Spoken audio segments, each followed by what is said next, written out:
Super awkward Funcast. You're listening to the Super Awkward Funcast. Yeah. Welcome to the Super Awkward Funcast with Elle, Latham. This is going to be a shorter one than usual. I gotta get straight to the point because boy was February. It was a short month. It's still not over yet. But it was also very eventful. Also, it's a fucking heat wave today. And it is fucking, what time is it? It's 7:32, I read it wrong, in the evening on Friday. And I will tell you right now what I see on my phone. It says it says 75 degrees. That's what I was waiting for so that I could fucking do this show because I'm in hell. Also, a lot of high pollen right there. And also, I had to turn off one of my fans, so I am suffering right now. Just so you know, I'm suffering. It was a high of 91 today. It's a shit show. Much like this month has been. But anyway, go to my channel that you're on right now. Click like, click subscribe. Those buttons are on your screen. This is what my channel looks like. I've got a lot of great content for you if you want to see what I'm doing. We have the Iced Out last episode. Watch that if you haven't. And also keep up with what's going on with Lively v. Wayfarer. That's on the channel now. We're doing an ongoing series which is detailing the timeline, the unsealed text and email timeline of that case. We will do a new one next week, so look out for that. That would be in early March, so you know. Well, I can look at my calendar right now. March 6th or 7th, March 7th, it should be out. There are radio plays. I got the new one up, and you just keep in touch with me via my page. Yep, I'm going live, and that's staying in. All right, well, let's move on to the next thing. So you might have heard something about the Epstein files. Okay, some stuff has been brought to light in those. If you haven't done your research, let me see where I put that. Where the fuck did I put that? Hold on a second. I didn't put it anywhere. Okay, so I had I had the page from the DOJ. That is justice.gov/Epstein. So, is it backslash? It's a regular slash. My bad. I will link to one of the concerning parts of it that we're going to go over in the show notes. Everything is in the show notes. I won't be going over the whole enchilada. Like, there's a lot of information. There's Pizzagate came back. There's a lot of pizza in the emails, apparently. People just love pizza. That's the thing. People don't want to tell you. I'm going to tell you two straight. People like pizza. That doesn't mean they like little children. It just doesn't. Like, some instances, I'm sure that's what they meant, because they have code words or whatever. But I think a lot of the time, just saying, pizza is pizza. I'm just saying. Let's just hold space for the fact that pizza might just be pizza. And that's why I never called it Pizzagate. I have always called it Pedogate. I've always talked about the problems at the top. I'm not going to be able to find it for you on the page here, but I will read you my pinned tweet that is still my pinned tweet after so many years, from August 3rd, 2020. It is just as relevant as it was then, as it is now, than it was then. Oh dear. The world government is run by psychopathic and sociopathic pedophiles who benefit from our collective emotional, physical, sexual, and economic suffering. Money equals debt.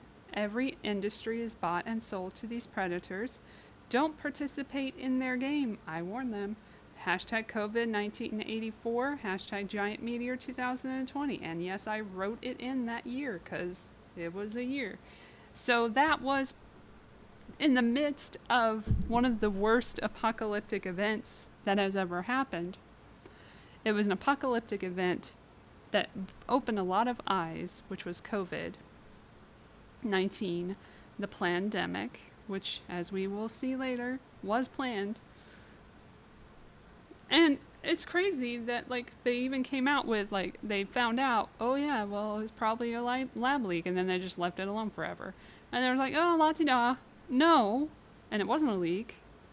It was a release. We gotta get straight on everything. We gotta get our shit correct. But as of today, in terms of the fallout of the Epstein files, which we spoke of before, and the Epstein files are here, Xmas episode. We have depositions. So it started with Leslie Wexner. He's the only one available that we can look at, so we're gonna look at him first.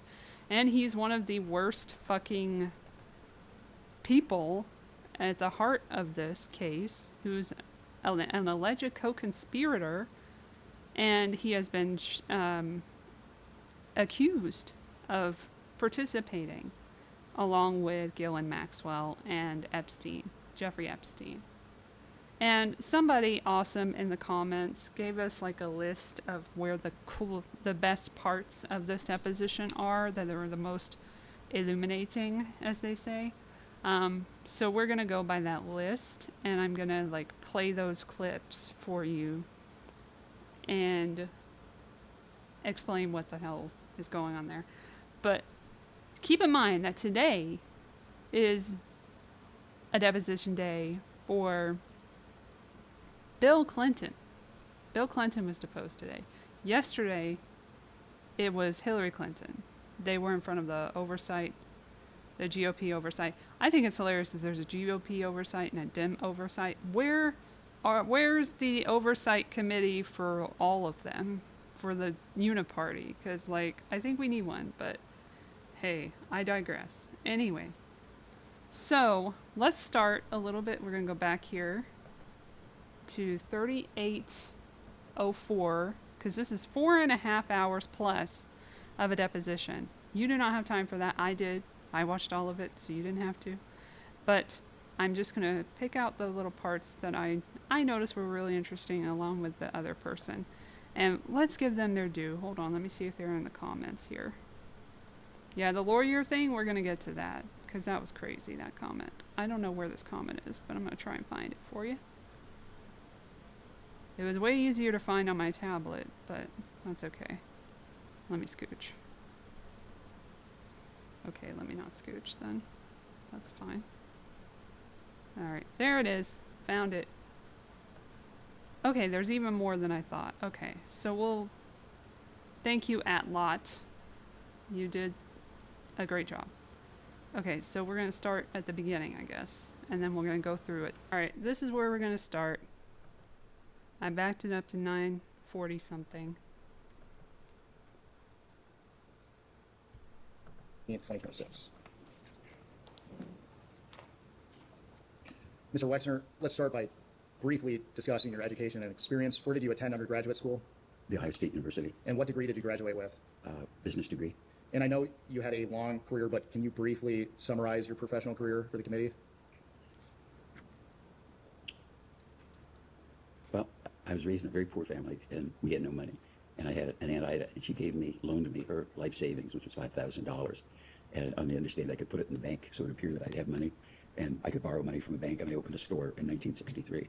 And I opened a store every year for the next 5 or 6 years. And so by 1969, I had 6 stores. I took that company public, not to raise money, because it was remarkably successful. And I wanted the associates of the business to own a piece of the business. So I gave stock to virtually everybody that worked in the stores and the back rooms and cleaning people. I mean, I'm very proud of that. And then opened more stores and figured out at one point that there was a limit to how many limited stores I could open. So I invented a second business called Express. Good one. Limit. And opened up more and more stores. And what the business then turned into was the largest multi-division fashion specialty business in the world. And in hindsight, I kind of invented multi-store national and international store retailing. And just a remarkable, as I look back, I don't know how I did it, but probably in my lifetime I opened 10,000 stores around the world, probably 20 different brands. So that's what I did. And that's what I did in business. I started to tell you what I do personally, but that's another story. Thank you. Let's move. Thank you. You're so accomplished. Oi. Then we'll go to...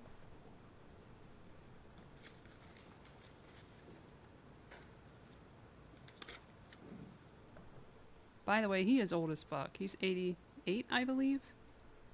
I'll go check. Hold on. Oh, shout out to the comeback. I was reading up on it and watching the last season. We love the comeback. It's coming back soon. Very exciting. All right. He 88. Yeah. Dude might make it to September too. We'll see. At this time, I'd like to introduce what will be marked as Majority Exhibit 4. This is a Vanity Fair article entitled Inside Jeffrey Epstein's Bond with Les Wexner from 2021. The article reports on the origins of your relationship with Mr. Wexner.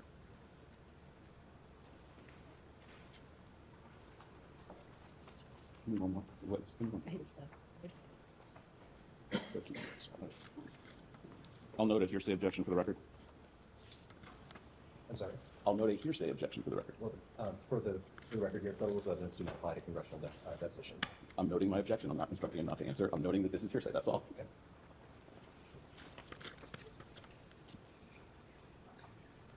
So in the article, it says that you met Epstein sometime around 1986. Consistent with your testimony today, it says that you were introduced by Mr. Macer. Do you agree with the article's characterization? I don't know. I remember seeing the article. Do you agree with the article's characterization that you met Mr. Epstein through Mr. Macer? Objection. What character? You said he didn't read it. What characterization are you referring to?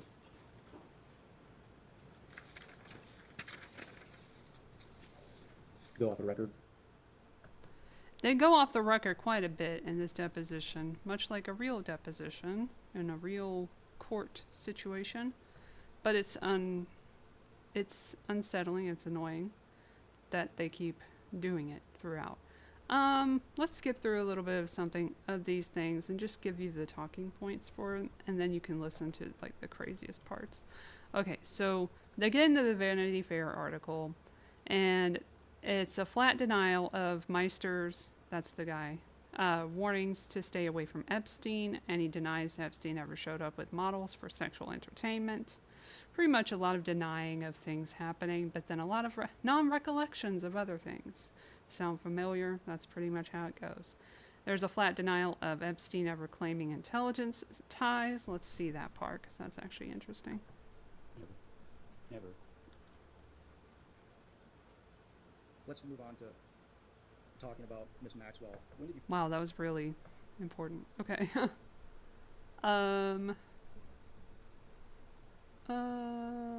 There we go. Okay. And then Ghislaine Maxwell, he claims he thought Epstein and Maxwell were a monogamous couple who were in love. He did say that. And engaged to be married. Yeah. That didn't happen. He denies Maxwell ever introduced him to young women or played any role whatsoever in their business relationship. Relationship denial peak is at 30 to 37. He claims they were strictly business associates, not friends. And yet there's so much evidence to the contrary. It's not even fucking funny that they shove in his face like, you were friends, what are you doing? But no. And also he let him steal a bunch of his money. Like a lot of his money he claims was stolen by Epstein, who's a con artist. He says, I was conned by the world. Let's listen to that part actually. That's fun.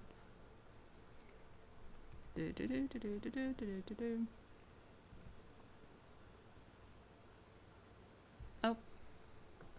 Somehow I turned it down. I heard a plea deal related to the solicitation of minors. Oh, okay. Never talked to him, never saw him. And as far as I was concerned, once we knew how bad he was dead. Did Mr. Epstein ever ask you personal favors of any kind? Not that I recall. Did you ever ask Mr. Epstein for personal favors of any kind? No. How involved was Mr. Epstein in your personal life?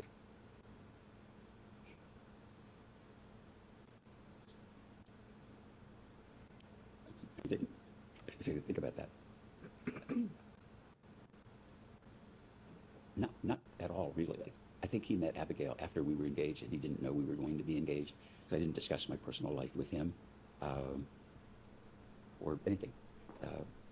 Just he was kind of the business manager of my personal affairs, and at the time, I probably had 20 CEOs reporting to me, and so I had I was used to having business relationships with people, whether it's attorneys, accountants, investment banks that we were doing business with, commercial banks, but I never had personal relationships with people that I worked with. I was pretty much a loner. Is it true that Mr. Epstein oversaw your prenuptial agreement?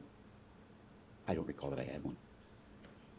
If you did, would you consider that to be a business transaction between you and Mr. Epstein? Objection calls for speculation, but you can answer. If I had one, I would have talked to my attorney. Was Mr. Epstein involved in hiring personal staff?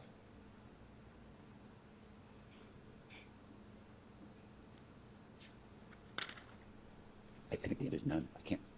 I can't remember anybody that he would have met that I hired personally. I'm thinking also business and household staff, people like that. No, I can't think of an exception. And we will discuss your financial relationship with Mr. Epstein in greater detail later, but broadly, did Mr. Epstein ever ask you for any financial favors? No. Let's talk about your property here in New Albany. When did you first buy the New Albany property?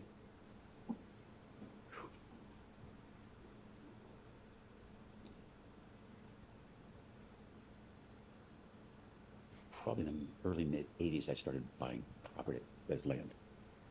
This was what you saw today if you drove around Albany. This was all farmland. Where the house was a sod farm. So it was just in the country.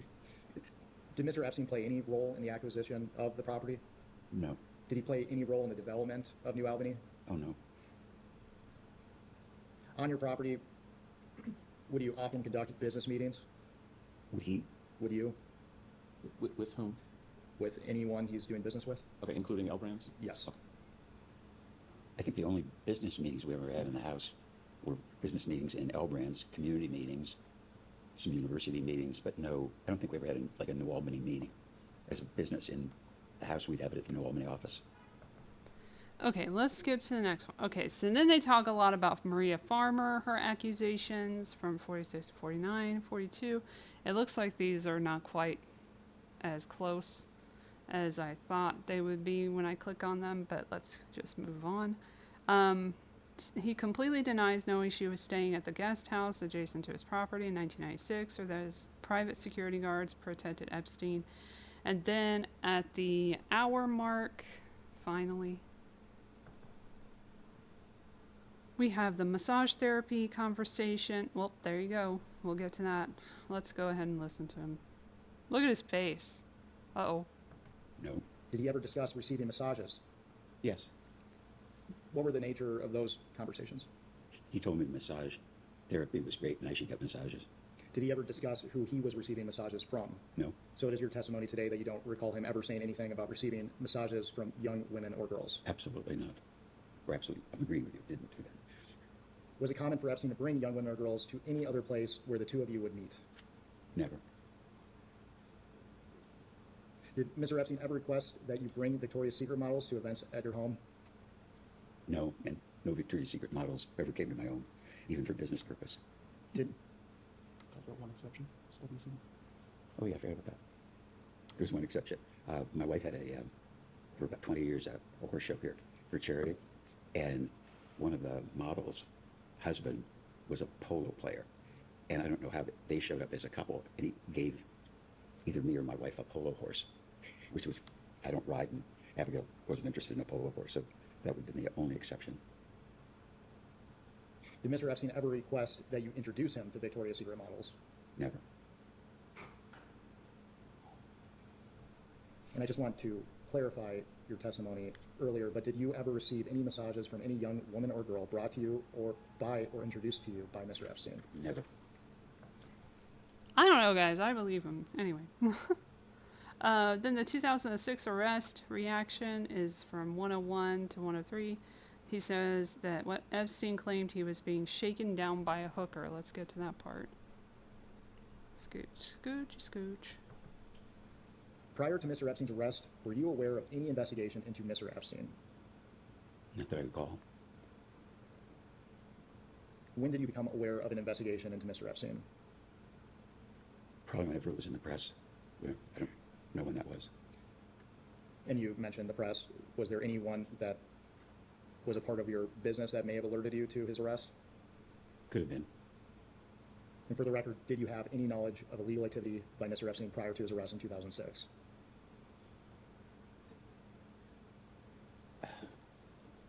The only I recall is my chief of staff told me, and I don't know, he knew press, whether it was the newspapers or radio or TV, that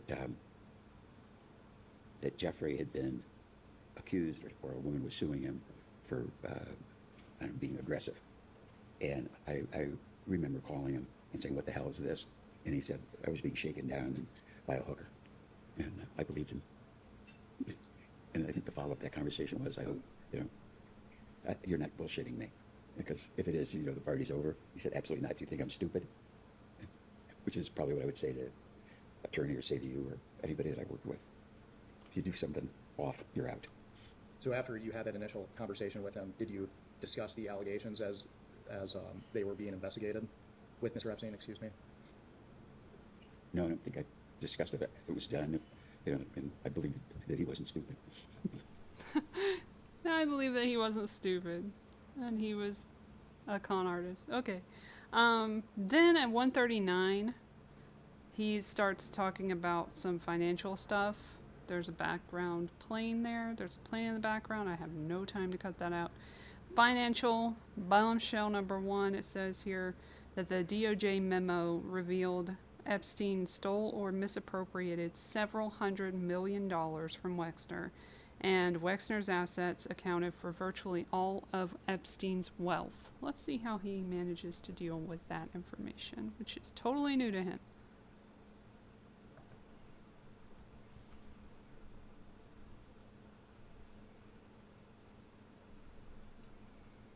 Any recollection of that occurring? No, Neil, nothing, never. And the article says that Tom Hopkins, who I think was the vice chair of the Limited at the time, told you at that point that Epstein was a con man. Do you have any recollection of that occurring? No. I'll note there's been a lot of reporting that Mr. Epstein held himself out as affiliated with Victoria's Secret. We will come back to that topic a little bit later. Were there any instances at all that you can recall in which Epstein got involved in the Limited's business affairs?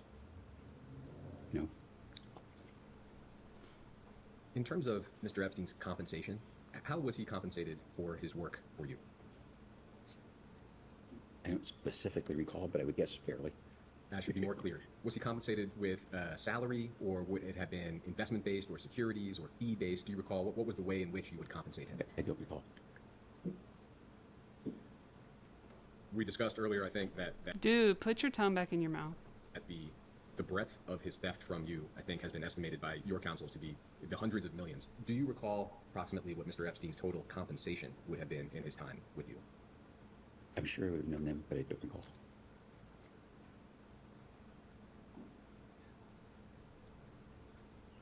I'd like to talk about Mr. Epstein's misappropriation or theft of your assets, and so I will introduce as Exhibit E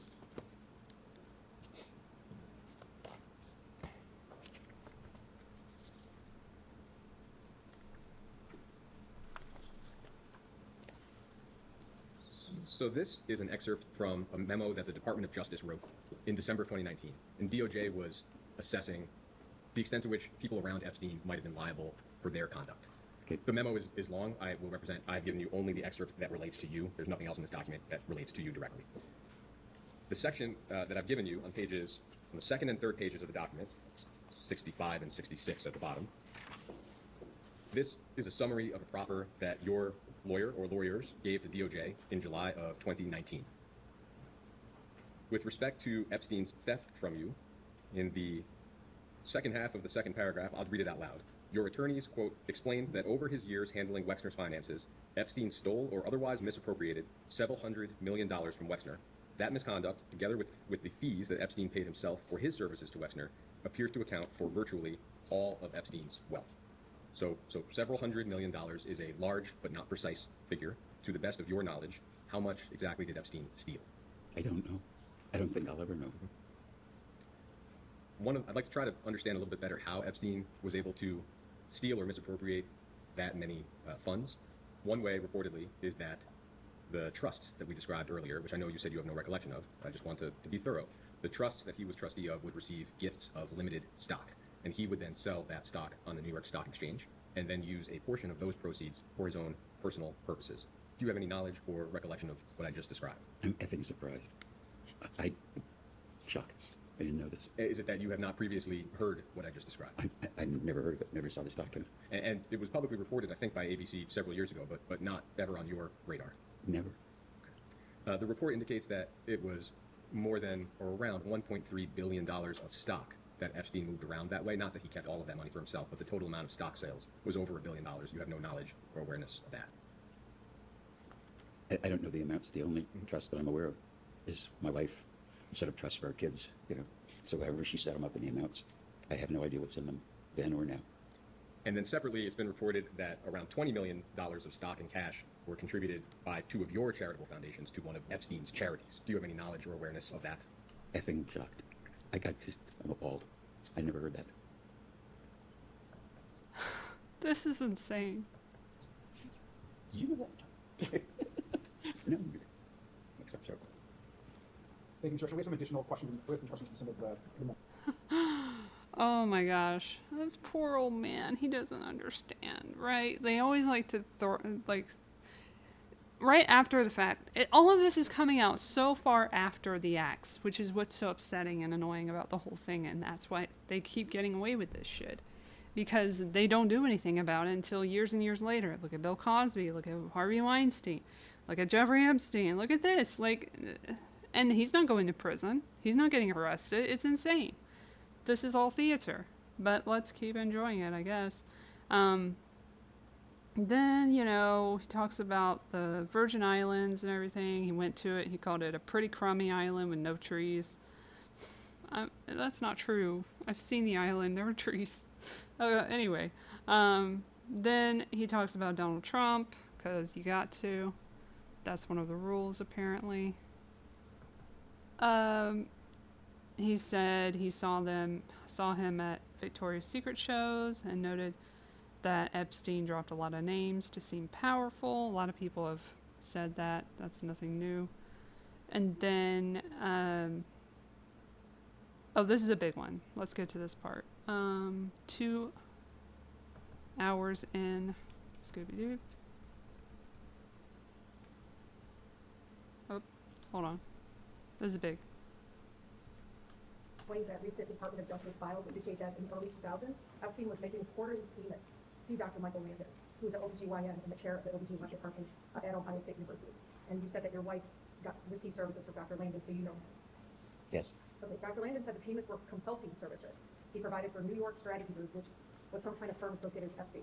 Do you know why was he getting paid the quarterly payment by Epstein? Not a clue. Do you know if there was gynecology services being offered to Epstein for victims, women? No idea. Because you're very associated with Ohio State University, right? Yes. You were the board chair. Okay.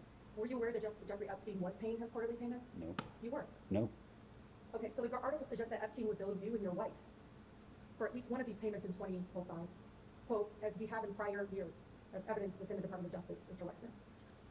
Were you aware of these $25,000 quarterly payments coming from your accounts in 2005 and earlier? Not till this moment.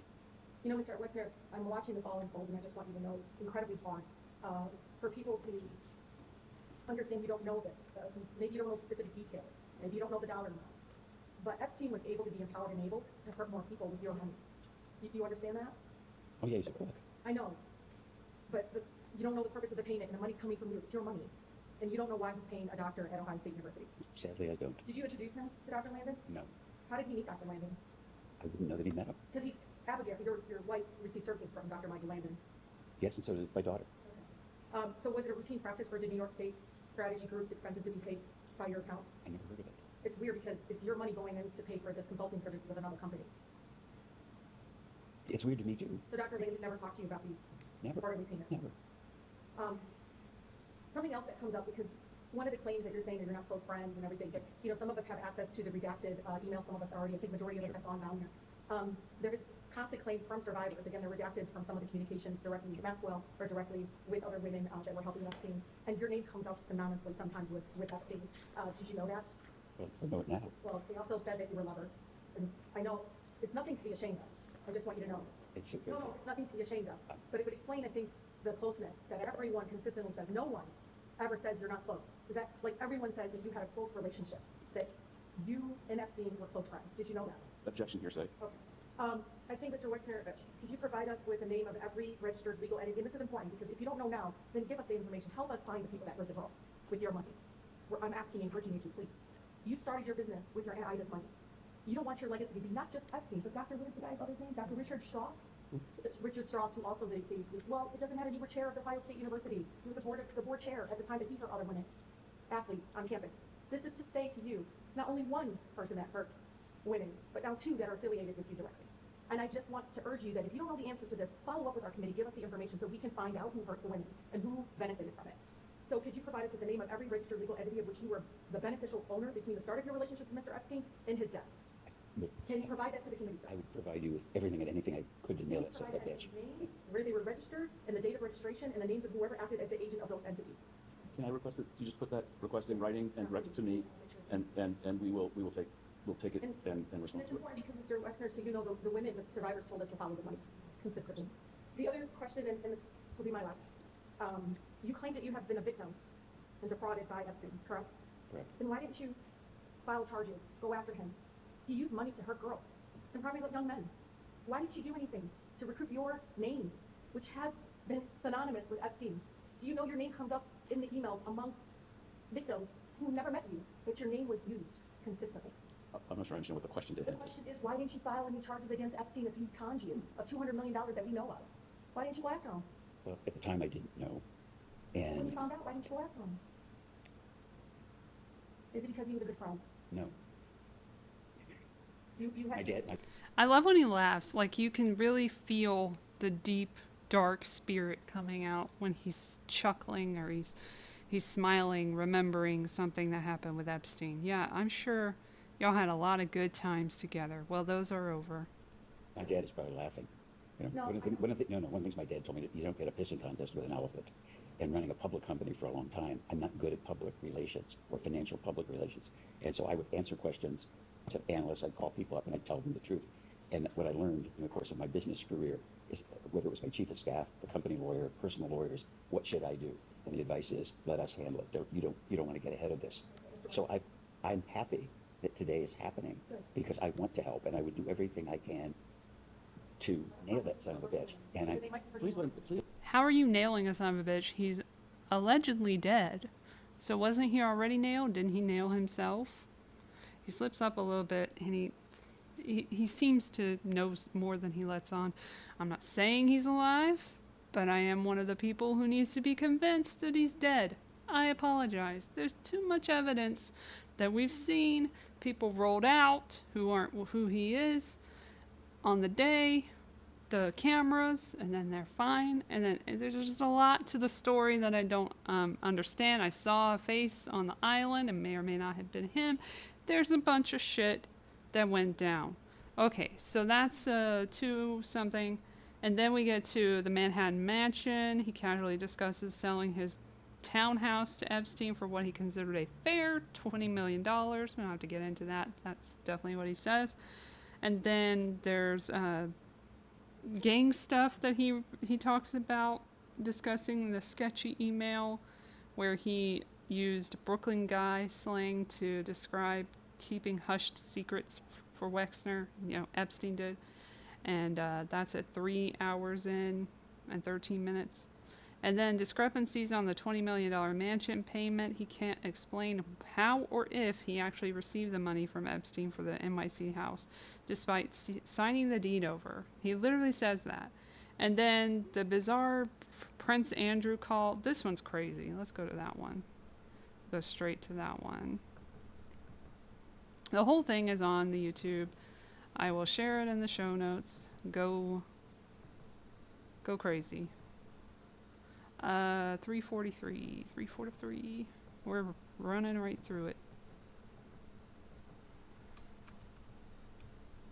343.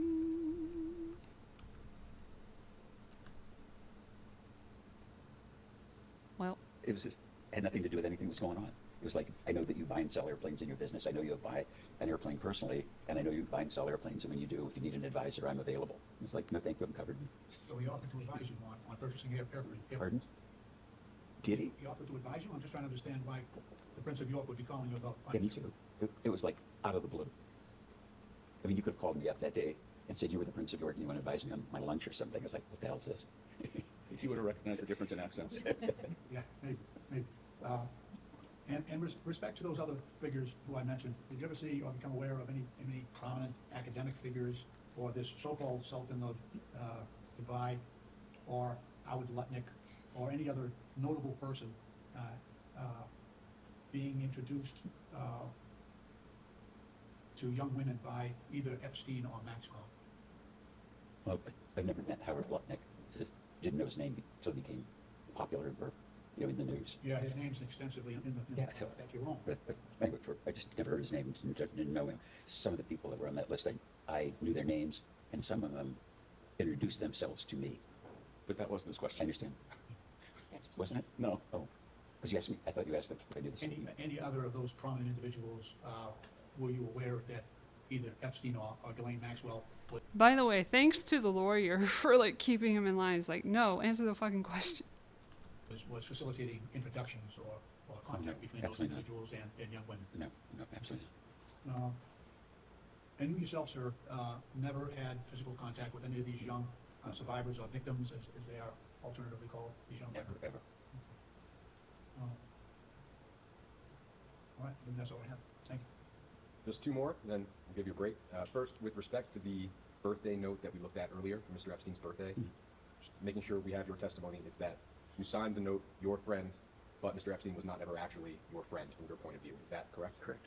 And you do not have any understanding of why you would sign that card, your friend.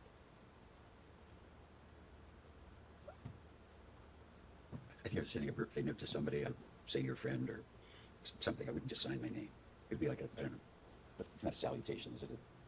It's the end of a letter or something. Yours truly, best, something like that. Do you recall ever drawing a pair of women's breasts on any correspondence with any other business associate of yours? No. We can go off the record. He's special. Wexner, I am going to ask you to bear with me for a second. I have a list of names. I will ask you one question that applies to the entirety of the list, and you will just answer yes or no. And if you answer yes to one of the names, we will come back to further explore that name. I'm Have gonna you ever skip had through a his stupid conversation shit. with any of the following people about Jeffrey Epstein, his crimes, his criminal investigations, or in regard to sexual activity of any kind? The first name is Ghislaine Maxwell. No. Richard Kahn. No. Darren Endyke. No. Sarah Kellen. No. Leslie Groff. By the way, where is her fucking deposition? I'm ready for Sarah Kellen to get up there. No. Nadia Marcinkova. No. Kathy Rumler. No. Andrew Mountbatten Windsor, formerly Prince Andrew. No. Peter Mandelson, former UK ambassador to the United Stop chuckling. If I were the lawyer, I'd be like, stop fucking chuckling. Please. You're embarrassing yourself. States. Stephen Hoffenberg. Nope. Jean-Luc Brunel. Nope. Guys, he's never met Jean-Luc Brunel, right? Except there's a picture with both of them in it. Jess Staley. Nope.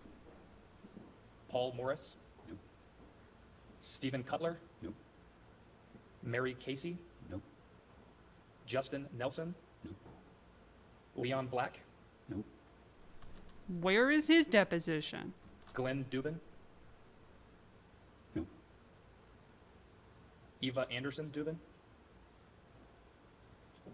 I kind of put those as question marks because I think I'll tell you the answer later because I want to be completely. Understood. You know, Bill Gates. nope.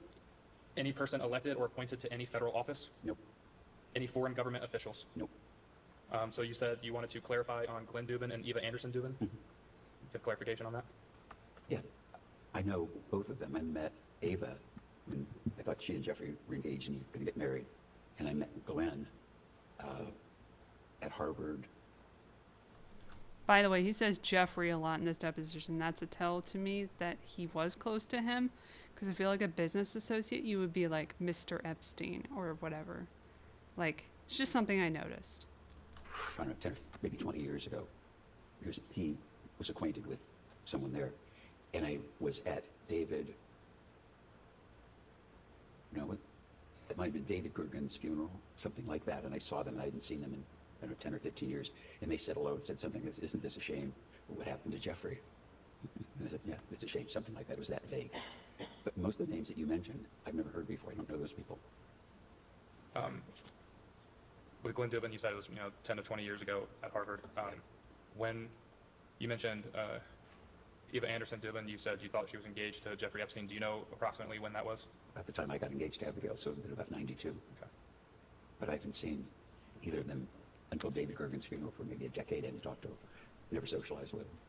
Can we just verify something? Because I think you previously testified that when you met Miss Maxwell, it was around the time of your engagement to Abigail. Right, didn't I just say that? No, you were talking about Eva Anderson. Oh, I'm sorry. Okay, but I met Ava about the time I got, how could that be? I must have met Ava when I met Jeffrey, and then met Glenn when I got engaged. That's So Ava would have been 10 years before, early or 5 to mid 80s. Yeah, whatever it was. Yeah, he clearly knows what he's saying. Okay, so then we get to, they talk about how Epstein would routinely lie about doing business in Saudi Arabia or Switzerland when he was likely just in bed in New York. Then we have the 1993 Talent Scout thing where he recalls threatening Epstein, "You'll be dead," over the Victoria's Secret modeling rumors, but ultimately lets it slide when he claims he wasn't stupid enough to do that. So that's at 4:31. But before that, we have this little nugget. The most replayed, of course. And manage things. And so today, I guess you'd call it a family office. You're going to have to listen in closely when he's whispering in his ear. He's not even whispering, but you still have to listen in. Person. Because I wasn't looking for accounting and I wasn't looking for investment. I was just looking for someone to just make sure that everything was in order and nothing crazy was happening. And I had sense that Jeffrey, or that Harold wasn't doing a good enough job, just didn't have the bandwidth for the complexity. And mentioned to Bob and Wendy that things were a mess, or I was worried they were a mess. And then coincidentally, drove down the street, as I mentioned, met him, and I asked him, I don't know, it was 6 months later or a year later or something, talking to Bob and Wendy, and he said, we should call him. So I called him and said, do you remember when we met? I said, I've got a guy running my stuff, personal stuff, because I want to keep business away from personal. And could you take a look at it? You're smart, you're financially oriented. And he said, it's not what I do, but you're Wendy's friend, you're Bob's friend. I'll come and take a look. So he started doing that and said, Harold isn't very competent. Nothing's amiss. Just it's not tidied up the way you think you should. Way I think a professional would think things should be tidied in your financial personal life. And I said, well, but you looked at this. What do I owe you?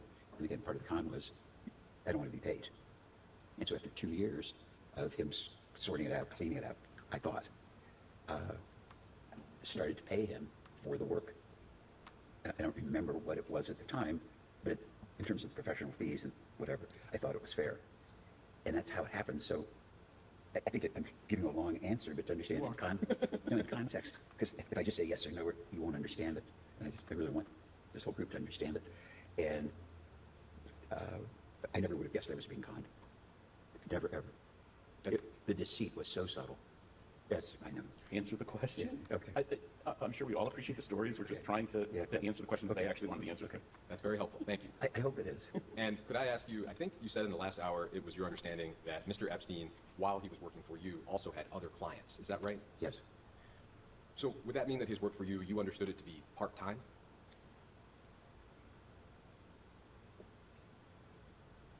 I wouldn't describe it that way. Well, like Peg does the work now. I I think you could supervise the work, overview it, which isn't the work that I do, and say you could do really thorough work if you were doing it 3 or 4 days a month, certainly a week or a day a month, just focusing on these things because there are accountants and tax lawyers and other people. And then in setting up, as an example, I didn't have the idea to inventory furniture or valuables. And it's like, how could you have all silverware in your house and count forks and spoons? And it's like, Jeff, so people could be walking out with forks and spoons. Gee, that's a good idea. We got to have an inventory.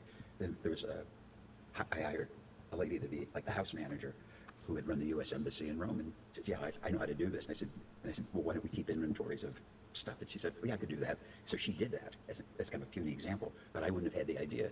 But then all the things were inventoried. That wasn't work for me or Jeffrey. It was just regularly done.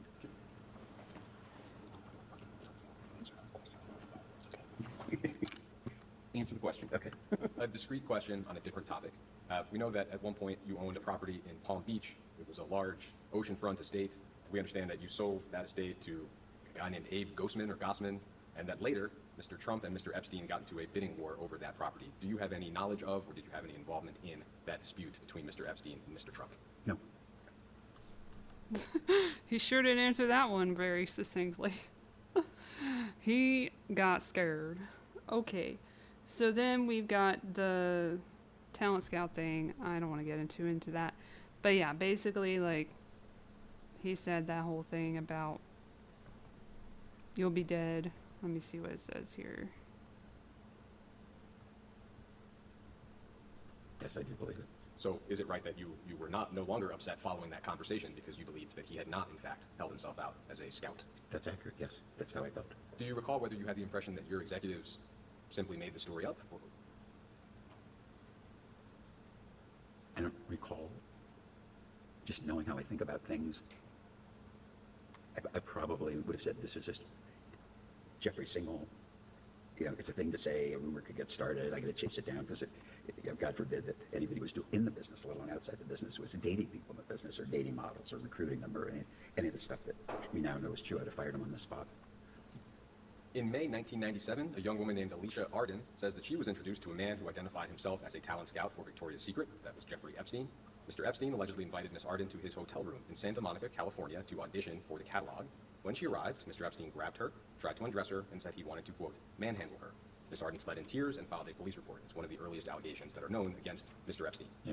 Were you alerted to this sexual assault at the time? Same objection to hearsay. Go ahead. Kind of the same answer. I don't know how I knew about it. And called Jeffrey, like, what the hell's going on, Jeffrey? And it's like, do you think I'm stupid? Like, this was a bad girl. I was on a date. She made all this stuff up. You don't think I'd behave this way, would you? And I hope not, was probably what I said, because I couldn't believe that anybody that I knew would behave like that. And what you're describing, is that the original single conversation you described earlier, or is that a separate conversation with Mr. Epstein about the issue?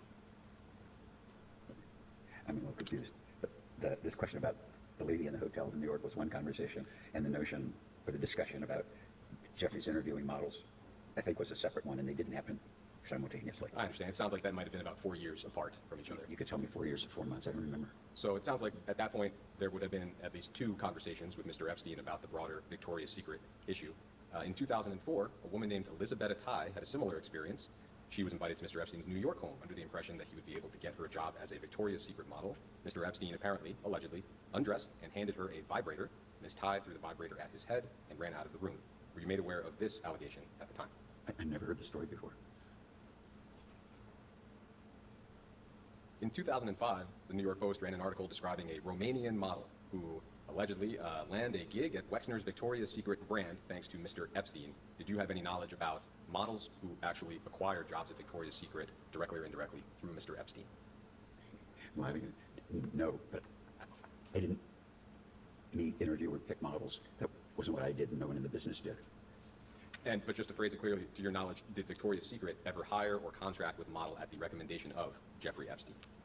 No, I can't imagine they did. No, I wouldn't know if they did, but the way that we handled our marketing, it couldn't have happened. I think I would have known, because it just wasn't the practice. Could I ask one follow-up question? With respect to that second conversation and the young woman named Alicia Arden, I know they were a few years apart, but if you recall, was there any part of you that doubted whether Mr. Epstein had been truthful in his denial with you the first time? the time, I don't think I connected them. You can't imagine how busy I was. I was engaged, I was married, I'm running 20 businesses. I never made the connection. And as far as you recall, those are the only 2 times that you were alerted to Mr. Epstein holding himself out as affiliated with Victoria's Secret. Those stories, yeah. It's been reported that following Mr. Epstein's arrest in 2019, the limited company, Elle Brands, retained 2 different law firms were retained to investigate Epstein's affiliation with the company. We're not aware of those reports ever having been made public. To your knowledge, were those investigations completed? When was it? This would be after the arrest, so in 2019 and 2020. I'm not aware that the board investigated Jeffrey. And I think the first law firm investigation was for the board, broadly speaking, and then some individual board members engaged a law firm to perform a second investigation. But it sounds like you have no knowledge of either investigation. I found out about 2 weeks ago from one of our ex-board members that he'd hired Kroll to investigate Jeffrey, and I never knew it. Could you elaborate on that just a moment? In other words, a board member, describe what exactly? Well, this was 2 weeks ago. So that he was worried about Jeffrey, and he asked Jules Kroll to investigate him. Is Jules Kroll An investigator, white-collar criminal. He was a Justice Department, FBI kind of a guy. He started his own, I think it's the largest international and private investigation firm in the world. Yes, I've heard of Kroll, darling. And so he said, By the way, Nick Kroll is from that family. so what happened? And he said he didn't think Jeffrey was a good guy. And what else? He said, that's all he would say. He said, just not a good guy. And he said he asked him for specifics. And Jules said, I don't have any specifics. He's just not a good guy, whatever that meant. Do you recall? Okay, then they talk more about that. And then we talk about, somehow we get to Jeff Bezos near the end, which is interesting. And the Google co-founders are involved here. Let's see. That would be around 447.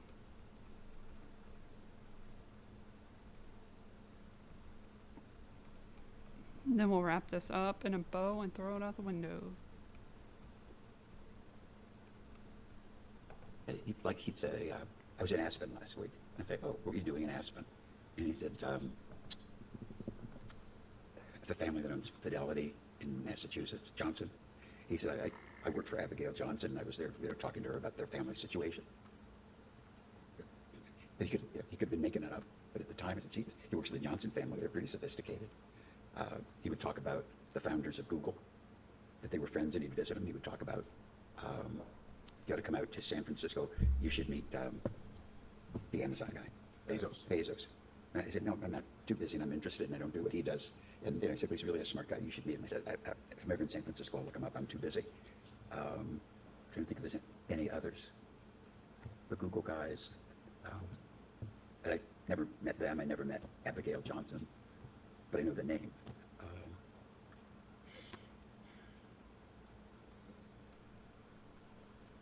I don't know. I don't know as much interest in celebrities, political celebrities or whatever's. He was just like, I know so-and-so, or I know so-and-so. I don't want to mislead you and get a woman I don't know in trouble like Abigail Johnson. But up until the fact that I believe that he was a crook, I believe that he knew all these people. Do you recall whether he ever described anybody as his closest personal friends? Did you have an understanding of who his close friends would be?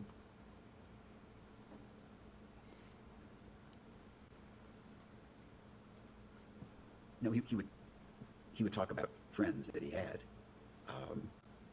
He would say he told me how friendly he was with Ava's husband, and I was like, that's kind of funny that you're friends with your ex-fiancée girlfriend's husband.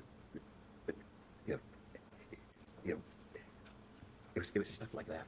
Did I believe that he knew Clinton? No, I didn't believe it. But sometimes people say that. They knew high people in high places. Do you have any reflections as we close this conversation, whether it's on your relationship with Mr. Epstein or the pain and suffering that he and his accomplices inflicted on countless victims and survivors, largely with your resources? Any reflections of any kind on the entire topic? Objection to effect not in evidence. Well, I believe he had a lot of resources beside mine. I think that the only thing I said earlier was that if you understand, I think he had, in hindsight, multiple personalities. Incredibly smart, which I didn't really see. Well, you can bullshit Nobel laureates about physics and university professors and physicians and all the people that I've read about. I mean, if it was a movie, no one would believe it. I mean, but I still don't believe it. what I read about him and the connections, is so. And I think that the perspective to understand it would be to understand how intelligent he was and is as a criminal, and all the things that he did. And I mean, I have trouble imagining how he could just do all the shit that he did, forget about work, you know, in a 48-hour day, because it was always so busy with my stuff. And then you find out all these relationships. It's just mind-boggling. And some of it, even today, I can't believe that it's so. But some of the stuff I believe because I read about it. I mean, stuff I read yesterday.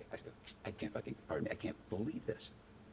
And I think to understand it, the criminal activities, all the stuff, it's like, I hope you guys are really good. And as I said earlier, I hope, you know, probably the dismay of my advisors to give you an accurate picture of how I am and how he was, how I perceived him. And I mean, diabolical isn't a big enough word. And I think I said earlier, Bernie Madoff is a Boy Scout compared to Jeffrey. I mean, if I just believe what I read in the press about people that he contacted, university presidents, Gergen, my friend. I mean, Notice he seems to be more concerned and talking more about the con man aspect of Jeffrey Epstein and not the rapist part. I've noticed that. I don't know if you noticed it, but I did. just crazy. But he was beyond perfect or good at doing all the shit that he did. It's just, I think it's the rumor and innuendo that goes around me makes me very mad, because I think I'm a very straight arrow and a very responsible person.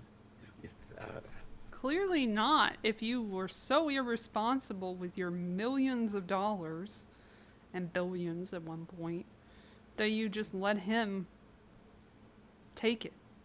Clearly you're not a very responsible person, stupid ass. You know, I don't give you a speech of my virtue, but I'm comfortable in my own skin. And I look at, Dude, you don't have any virtue. We all know this. Maybe you didn't get the memo, but we did.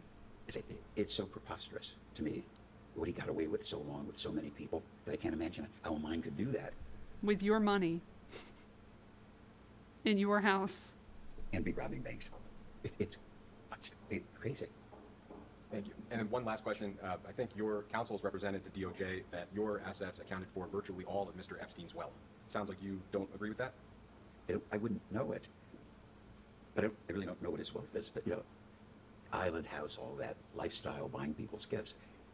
You know, and it would seem to me that having a good sense of how much money now he probably stole from us, or more than that we don't even know about yet, because it was disguised. I think it's a vast, if you said it, to do all the things he did, and now I know he was, if you would, a bank robber. Bank robbers don't rob one bank. That was just, there's more there, and I can understand why people like myself who were robbed don't want to be mentioned, because they don't want to talk about it. They don't want to, you know, appear naive or dumb. I mean, when I look in the mirror, I know I see an honest person, but in this I was completely blind. Okay. Thank you. You can go off the record.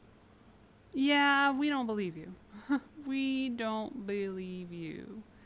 Okay, moving on. We don't have a whole lot of time, but let's get to some articles, and then I'm gonna go in order. Fuck it.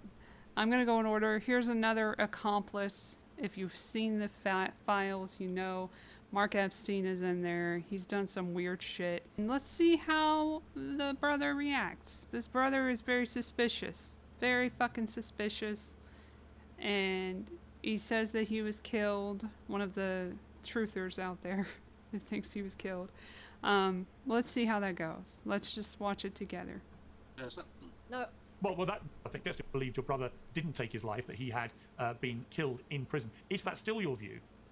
Even more so now, with more release of some documents that we got a hold of, and there's a group of pathologists that are actually studying the autopsy results, as should have been done initially, because if you recall, when Jeffrey first died, the initial death certificate, because the death said pending further investigation, pending further study, which was never done.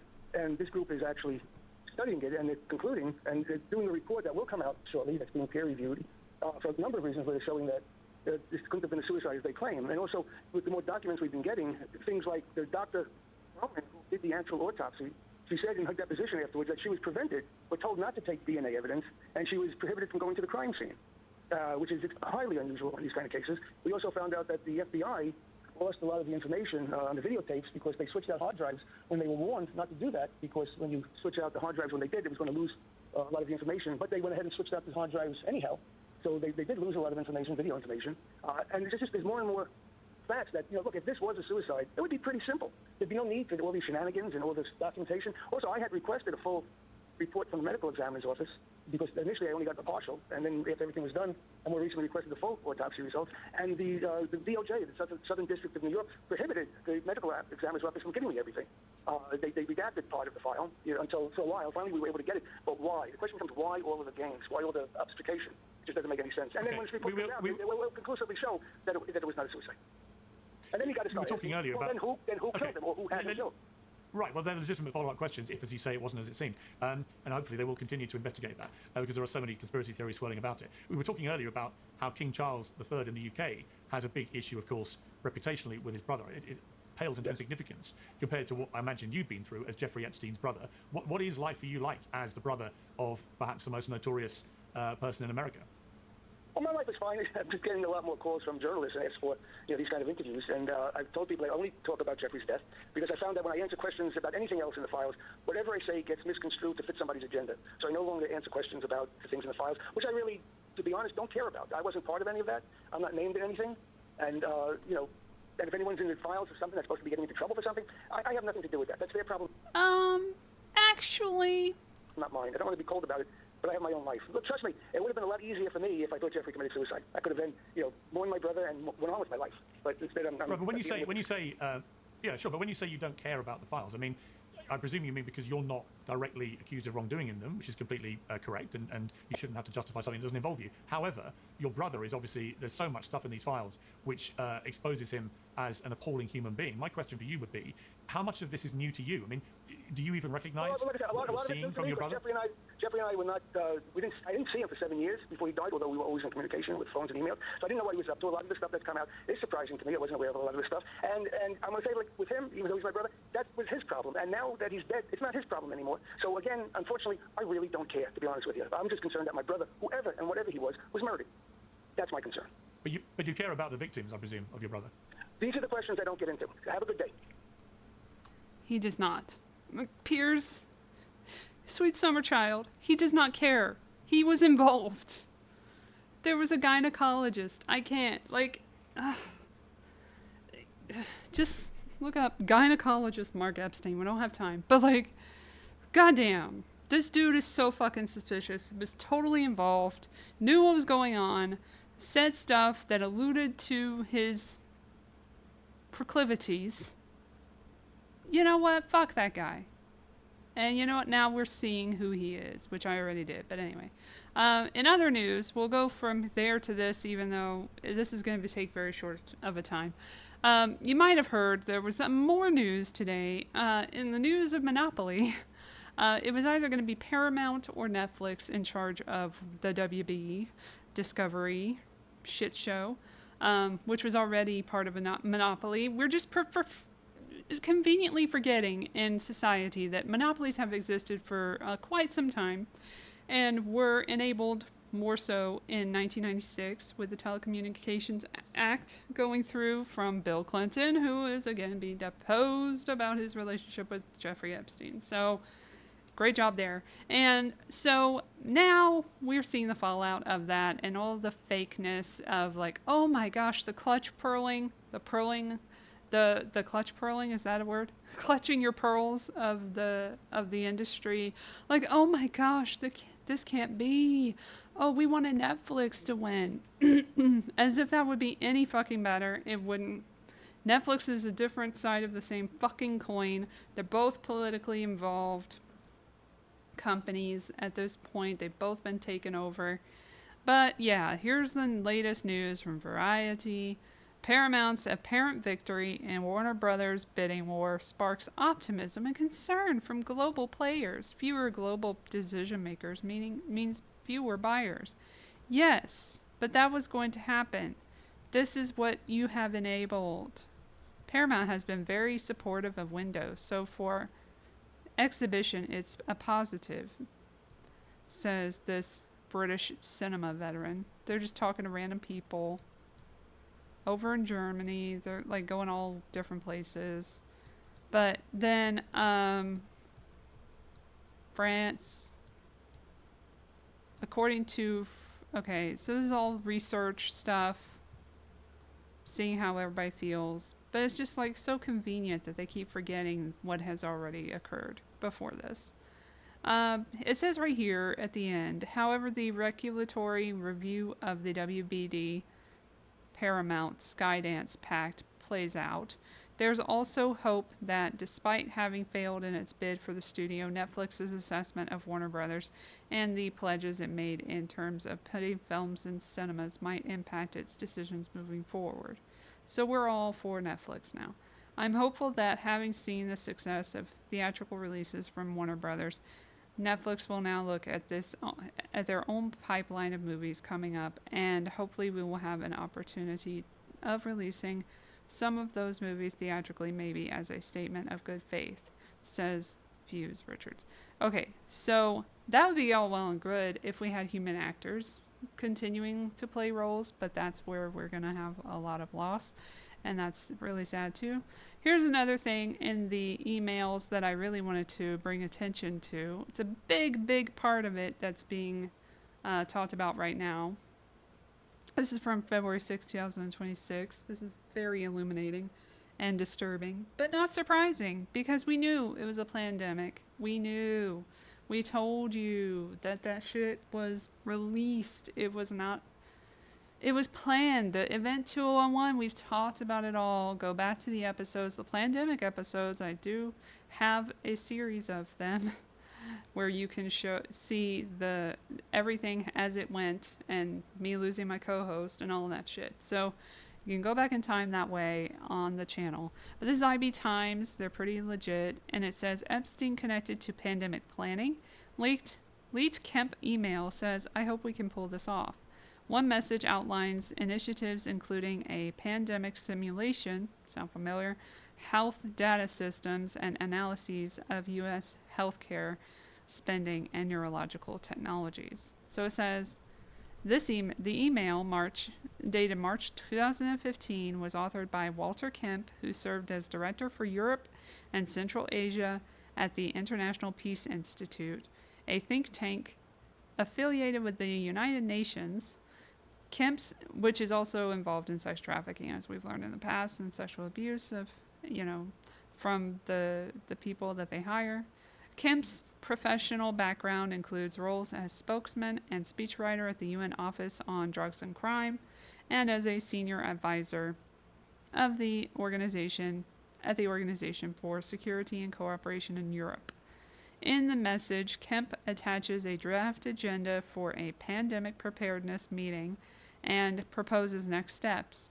He specifically mentions formal involvement of the WHO and the International Committee of the Red Cross, the usual suspects. Epstein's connection to IPI is noteworthy. In 2012, he funded the launch of the Rick Hooper Distinguished Fellowship of the Institute with Kemp as the first recipient. This philanthropic tie likely facilitated their communication. While the email discusses legitimate topics in international relations, Epstein's involvement post his 2008 conviction for soliciting underage prostitution, which is not a real thing, that's exploitation, but anyway, let's move on, raises ethical questions. No evidence directly connects this to COVID-19, yet the pre-COVID timing has sparked intense interest. And then it says the wider Epstein files disclose deep interactions with prominent individuals. Bill Gates, co-founder of Microsoft, we told you about him in 2020, engaged in 2017 emails about pandemic simulations and related projects.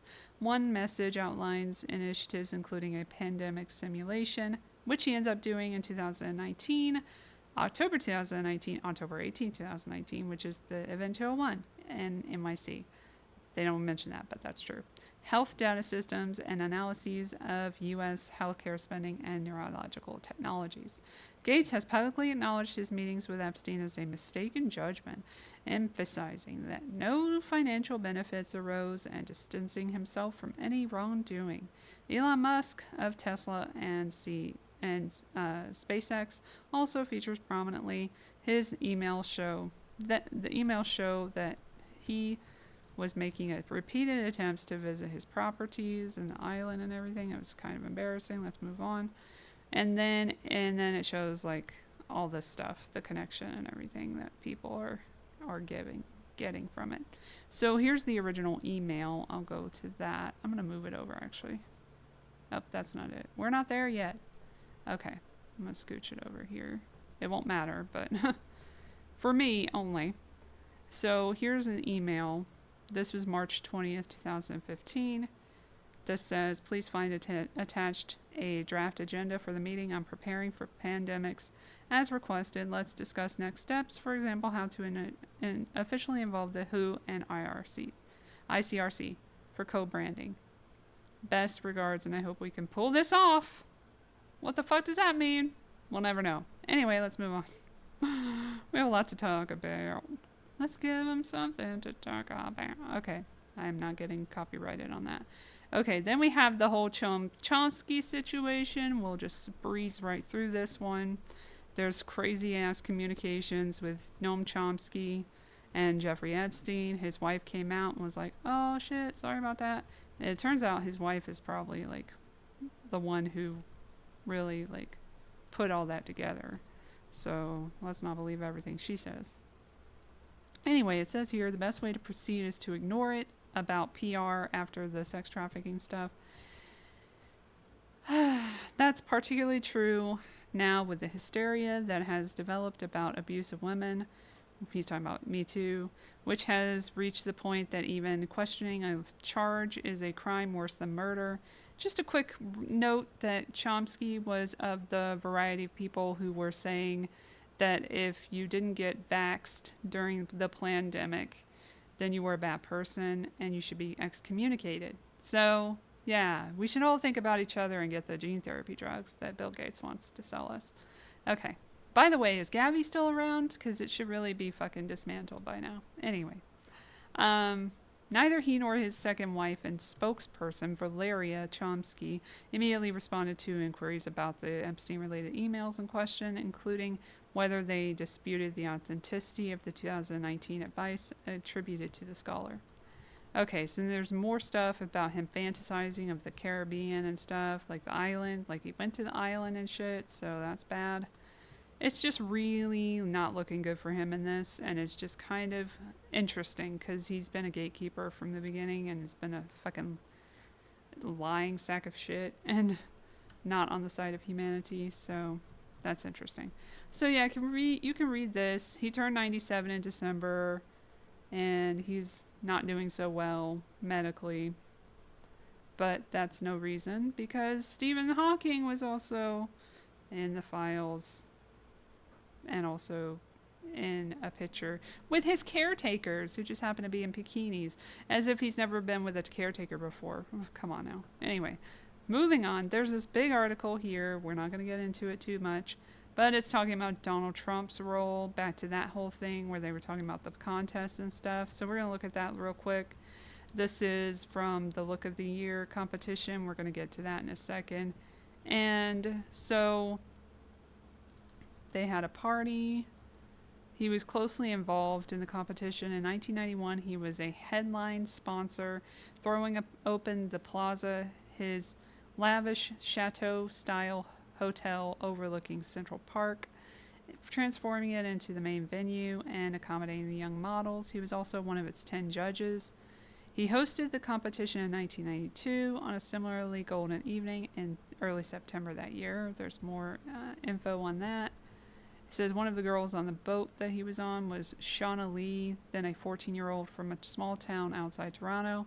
She recalls how the contestants were encouraged to parade downstairs one by one and dance for Trump, Casablancas, and others.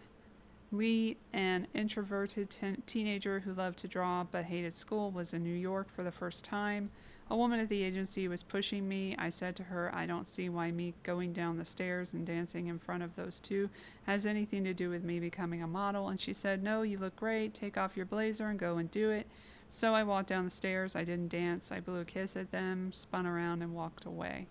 This has been done for so long in the modeling industry. There's so many questions, like why do they have to start so young? And they get them very young, 14, 15, 13 sometimes, on the street. Like you can hear these stories from when people were discovered, and it was when they were 13 outside, or 8 in some instances, and then they end up in a commercial contract.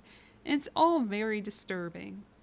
It's with dudes too, to be fair, but it's often with women, with young girls, and it's like Miss USA, Miss America. There's no Mr. America, there's no Mr. USA of the same organization. Why is it women and children and girls? Sorry.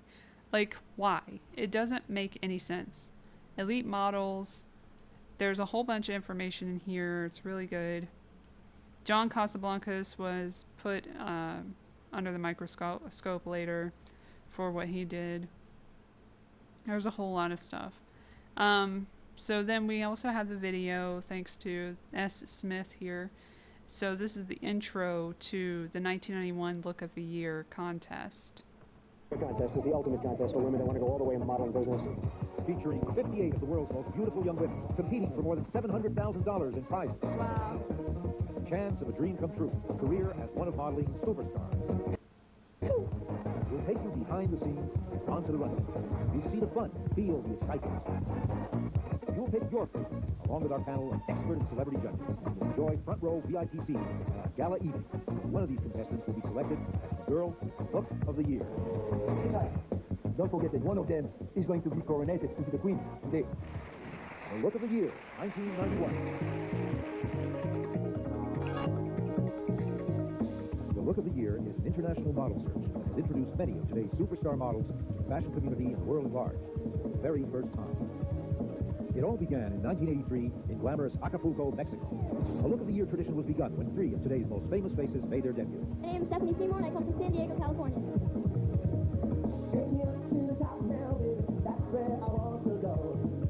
name is Cinderina, and I'm from Miami, Florida. My name is Cindy Crawford. I'm from Chicago, Illinois. In 1985, we traveled to Mauritius, a tropical island in the Indian Ocean, where beautiful Frederique Vanderbilt was over. Frederique quickly went from contestant to cover girl, as did many other girls from that year. In 1986, our show took place in Forte dei Marmi on the sunny Italian Riviera. When it was all over, we had our youngest winner ever, Maria Lindqvist from Sweden. You know, you could kind of say this is trafficking in a way. Like you're getting a whole bunch of young girls over state lines for a competition that I'm sure, I can't say for sure 100%, but I would not be surprised if some of the girls in the competition were preyed upon.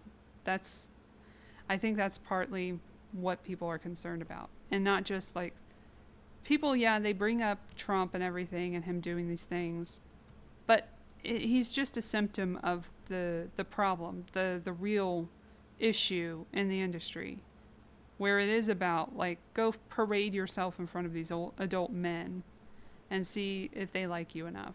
Like, no, that's not good. We need to move away from that. I'm glad that as a society we have, but at the same time, it's going so far the other direction. And now we have Ozempic, which is just crazily like taking over the industry and making everybody look like shit. But anyway, then we've got this whole thing going on that I want to bring attention to because not a lot of people are. New Mexico is reopening an inquiry into Epstein's ranch amid pressure campaign. Criminal investigation into possible sex trafficking at Zora Ranch, which they never raided, follows the Guardian report on lack of federal action. No, this is not a paywall, but it kind of is. So, well, maybe it isn't actually. No, it isn't. Okay. So we can click out of that, and then it says, upon reviewing information recently released by the U.S. Department of Justice, Attorney General Raul Torres has ordered that the criminal investigation into allegations of illegal activity at Jeffrey Epstein's Zora Ranch be reopened. By the way, some of this is like there have been allegations in the files of murder, of bodies being buried and stuff. So it's pretty crazy. Then,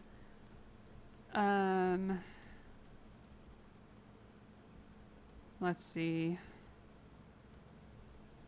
Yeah.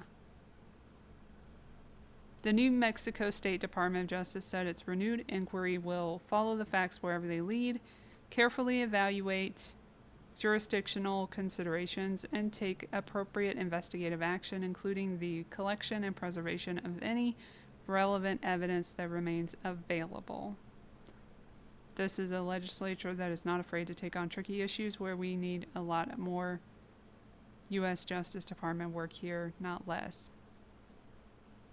Multiple women have publicly said that Epstein abused them as teen girls or young adults at Zero Ranch. And so there's some stuff that's being talked about of more than just rapes and stuff, although rapes are really bad, obviously. There's teeth shit, there's a dentist chair, like there's this dentist on call. It's all very strange in the emails. Okay, then we haven't forgotten your ass, Bill Gates. It looks like he had to cancel his little AI summit keynote. Aw, so sad after the files. February 19th, 2026. Just hours before taking the stage. Oh, sad face. Oh. He was scheduled to deliver a keynote at the AI Impact Summit in New Delhi, one of the largest AI conferences in the global south. Just hours before he was set to take the stage, he abruptly canceled. After careful consideration and to ensure the focus remains on the AI Summit's key priorities, Mr. Gates will not be delivering his keynote address, said the Gates Foundation, which should not even exist anymore. Why does it? I don't know, but anyway. They, however, didn't provide a reason for his sudden withdrawal. The withdrawal was particularly surprising given Gates was already in India for the keynote address. In fact, 2 days before the scheduled speech, the Gates Foundation's India office confirmed his attendance on X, saying he would speak as scheduled, though that post has since been archived. That same day, he met Andhra Pradesh Chief Minister N. Chandrababu Naidu and thanked him for the warm welcome in a post on his own X account, which he does not allow replies on. Instead, the foundation announced in a statement on Thursday that Ankur Vora, president of its Africa and India offices, would replace him at the summit, CNN reported. Then the timing of this cancellation comes amid renewed scrutiny over his past relationship with Jeffrey Epstein. Recently released files from the Department of Justice include draft emails Epstein appears to have written to himself in 2013 in order to, blackmail someone, except that it wasn't a blackmailing operation. How'd that happen? I don't know. In which he claimed to have facilitated a sexual encounter for Gates and even helped him obtain medication to conceal a sexually transmitted infection from his wife, according to CNN. The messages were never sent, however, and their authorship remains unconfirmed. Apparently, Jeffrey wrote an email to himself. That email was never sent. The email is, false, he said to CNN. So I don't know what his thinking was there. It just reminds me, every minute I spent with him, I regret, and I, apologize that I did that. I gave that a really good reading there. I just remembered everything that he said, the way he said it. Gates has called the allegations absolutely absurd and completely false, according to CNN. However, separate correspondence shows the two men communicated and met after the 2008 prostitution-related conviction, something Gates has previously described as a serious lapse in judgment. The more that comes out, the clearer, the clearer it'll be that although the time was a mistake, it had nothing to do with that kind of behavior. He's referred to sexual offenses by Epstein there. Against that backdrop, the tech billionaire abruptly stepped away from one of the world's largest AI gatherings without explanation. But that's your agenda. Okay, then we cut to, this is so satisfying. Okay, well, first, Peter Thiel, great friend. We already knew. We're all under Epstein's friends' control right now. This is talking about the relationship between Peter Thiel, like a bunch of tech relationships between Epstein and these dudes. He opened a Roth individual retirement account in 1999 into which he moved $1,700 worth of PayPal shares. At the time, the $1.7 million PayPal shares in the account were valued at just 0.001 per share. By 2021, Thiel's Roth IRA was valued at $5 billion. The two exchanged ideas about his Roth IRA in a 2014 email. Epstein wrote, "If you knew what you would do with the money withdrawn from the Roth, it might even lead to a more elegant solution." Thiel responded that he would pay off 150 to 200 million in loans, while noting the size of his Roth was somewhere over 2 billion. Epstein invested 40 million into Volar Ventures, a venture capital firm co-founded by Thiel, and considered buying shares of Palantir. Politics, culture, and economics were frequent topics of discussion between the two men. Other messages outlined plans to meet with Mark Zuckerberg, Elon Musk, film director Woody Allen, great friend of Epstein's, Prime Minister Ehud Barak, and former Secretary of State Bill Burns, among others. The two also met with several CEOs for dinner in Palo Alto in August 2015, which Epstein described as wild, including Zuckerberg, Musk, Reid Hoffman, Joy Ito, and Ed Boyden, PhD. "Does my bad press give you pause?" Epstein asked Thiel in one email. Thiel's response was unfazed. "If I was intimidated by bad press, I would not have gotten anywhere in life. Well, there you go. All right, back to Bill Gates.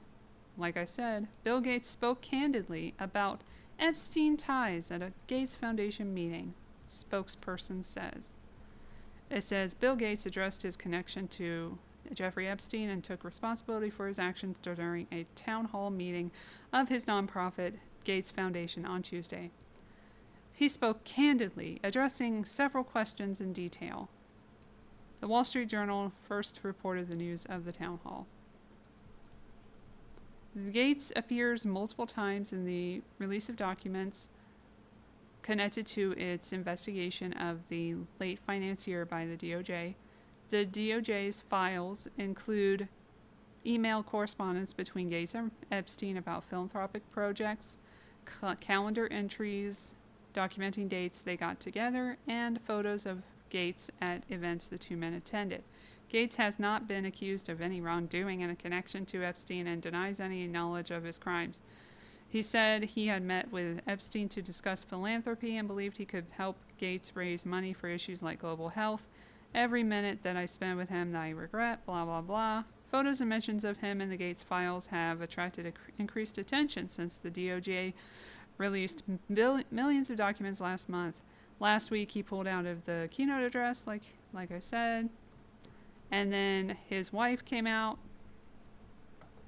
and said that she exited the foundation in 2024 to focus on her philanthropy through pivotal ventures. Gotta get another grift. Said her ex-husband must answer to those things when asked about his ties to Epstein. Both Gates and French Gates have said that his relationship with Epstein created problems in their marriage. Then we go to this. Page 6. We'll go to page 6 instead. Bill Gates has come clean. He confesses to cheating on ex-wife Melinda with two women during their 27-year marriage. This is February 25th, a few days later. He came clean about cheating on his ex-wife in a speech nearly 5 years after their divorce that he made. He admitted on Tuesday that he did have affairs with two Russian women during their marriage, according to the Wall Street Journal. One was with a Russian bridge player who met me at bridge events, and one was with a Russian nuclear physicist who I met through business activities, and not through Jeffrey Epstein, I guess. Melinda did not immediately respond to page 6's request for comment. Damn. Bill made his infidelity confession while apologizing to staff members for his ties to convicted pedophile Jeffrey Epstein. He also had another pedophile in the midst of the company, who was on his property when there was child exploitation material or child sexual abuse material found on his computer. So that's kind of weird too. We talked about that in the past. He just associates with some weird people, I guess. He notably insisted that he did nothing illicit and saw nothing illicit while traveling in the U.S. and abroad with Epstein. To be clear, I never spent any time with the victims, the women around him, he claimed to staff. And they believed him because they needed a paycheck. Bill went on to give his wife credit, said she was always kind of skeptical about the Epstein thing. The entrepreneur did not identify the women he cheated on her with, but the Wall Street Journal alleged in May 2023 that Epstein threatened Bill over an extramarital affair with bridge player Mila Antonova, whom Bill met in 2010. Bill and Melinda tied the knot in 1994, going on to welcome 3 children. When they split in 2021, Bill admitted via his rep to cheating with a Microsoft employee almost 20 years prior. The following year, Melinda dodged a question on CBS Good Sunday Morning about whether her ex-husband engaged in multiple affairs during their time together. Those are questions Bill needs to answer, she quipped. And then he was grilled about being unfaithful during a Today Show interview with Savannah Guthrie, who's also in the news for other things. That same year, I certainly made mistakes and I take responsibility, he said, without elaborating further. He has since moved on with late CEO Mark Hurd's widow, Paula Hurd, while Melinda has been linked to a businessman named Philip Vaughn. So that's what happened there. And now on to the stupid-ass actor awards, which used to be called the SAG Awards when it mattered. I mean, I guess it never mattered, but anyway. I did participate in it. I voted in it for the options that I had. They were not my favorite. My favorite movie of the year, as you know, was No Other Choice. There's no other choice that beats No Other Choice. But I tried to come up with something. So I'll tell you who my picks are before the award show, which is on the 1st. So then next time we can see what I got right and what I got wrong. Probably everything wrong because I am different from the public who votes for these things. Most of the people who vote in these awards don't know what the fuck they're talking about because they vote for the weirdest fucking shit. Last year I was just like dumbfounded by the Amelia Perez love. It was really unfortunate. But anyway, let's move on. So my choice for... Let's start at the bottom. We'll start at the bottom and work our way up. So the first thing here at the bottom is stunt ensemble in a television series. I'll be honest, I only watched like 2 episodes of all these things to like get like where to go with the vote. And if they like impressed me in the first 2 episodes, then I chose that. I'm not really crazy about the choices this year in television. I feel like the stunts have gotten worse over the last year. I don't know what to say. Even Squid Game. I was about to vote for Squid Game. I did not. My choices were Andor, Landman, The Last of Us, Squid Game, and Stranger Things. And I shit you not, I voted for Landman. Because you know what? At least they're real. Real stunts, real people. Last of Us looked fake as fuck. Stranger Things looked worse than ever. Like, no, the CGI is a no-go. So I chose that. So for the motion picture stunts, I chose... out of F1, Frankenstein, Mission Impossible: The Final Reckoning, which they did not send us. They did not give us a digital screener. They did not give us a DVD. So I immediately disqualified it. And if y'all give it that, if y'all somehow voted for that, y'all don't make any goddamn sense because we didn't even get it to watch. And if you don't even give me the fucking thing to watch, that is so disrespectful. You are out of the competition. All right, bye. Damn. Good riddance. One battle after another. 1 minute after another. Sheesh. 1 hour after another. Sinners. I went with Frankenstein. I really like the stunts in Frankenstein. So then we get to... This was a big category. And I'm definitely not getting this one right. Definitely not. I can't see anyone else voting for this guy. But this is who I voted for. So this was male actor in a television movie or limited series. Jason Bateman, Black Rabbit. I didn't really get the show, didn't really like it, didn't really go past a couple episodes. Owen Cooper, Adolescence, watched the whole thing, basically. Stephen Graham, Adolescence. I'm not voting for a child, by the way. I'm just not going to put a child through that. Charlie Hunnam, Monster, the Ed Gein story, which I could not believe got nominated. Ew. Ew, ew, ew. Ryan Murphy, go fuck yourself. I'm so sick of your fucking fascination with serial killers who rape people. Like, stop. And kill people, again, like, in the weirdest ways. And eat them. And get out of here. I mean, yeah. Get out of here. Ugh. What is your thing? And why do people keep dropping like flies around you? Not anymore. Just Glee, I guess. Ironically. Glee was when you had the most bodies dropping. Anyway, moving on. Matthew Rhys, The Beast in Me, which I watched most of. And I enjoyed. Mostly. I enjoyed his performance. He was a piece of shit. I knew he killed some people. And yeah, it was an interesting performance from him. I'll give him that. From all of these nominees, I thought Matthew Rhys was the best. Then I really didn't like to go a little deeper. Not Owen Cooper, sorry. I didn't like that one scene with him in the car because they didn't show his face and I felt like he was indicating too much. Or not indicating. It's hard to say. It's like when you're acting and you're doing a sad scene and you're like trying to cry. What I'm trying to express is like, I didn't see his face, so I couldn't see that he was really crying, but he was indicating that he was crying, if that makes sense. That's an actor thing, an actor term, but it's not something you want to be doing normally. So that took me out of the program for a little bit, and it was all one take, so it's like, okay. So then Stephen Graham, in the last episode, I really wasn't feeling him in that performance. And the last episode was the worst episode of that series for me. Sorry. Let's move on. Female actor in a television movie or limited series. Claire Danes, The Beast in Me. Erin Doherty, Adolescence. Sarah Snook, All Her Faults. Christine Tremarco, Adolescence. Barely saw her. Barely a blip. Michelle Williams, Dying for Sex. It was really close for me because it was between Michelle Williams and Sarah Snook for a long time. But eventually I just went with Sarah Snook because I really like that one scene of her on the floor in the kitchen and she's trembling. Her hands are trembling. I thought that was really well done from her.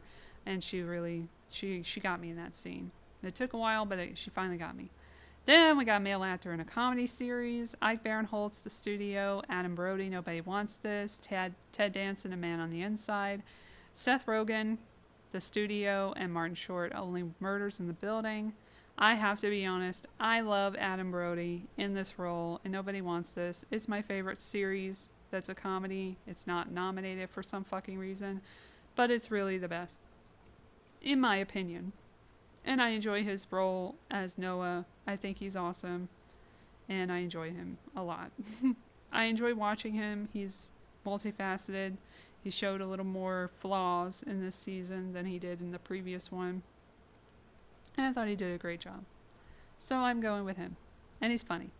Okay, then we have female actor in a comedy series. Catherine Hahn, The Studio. Catherine O'Hara, The Studio. Jenna Ortega, Wednesday. Jean Smart, Hacks. And Kristen Wiig, Palm Royale.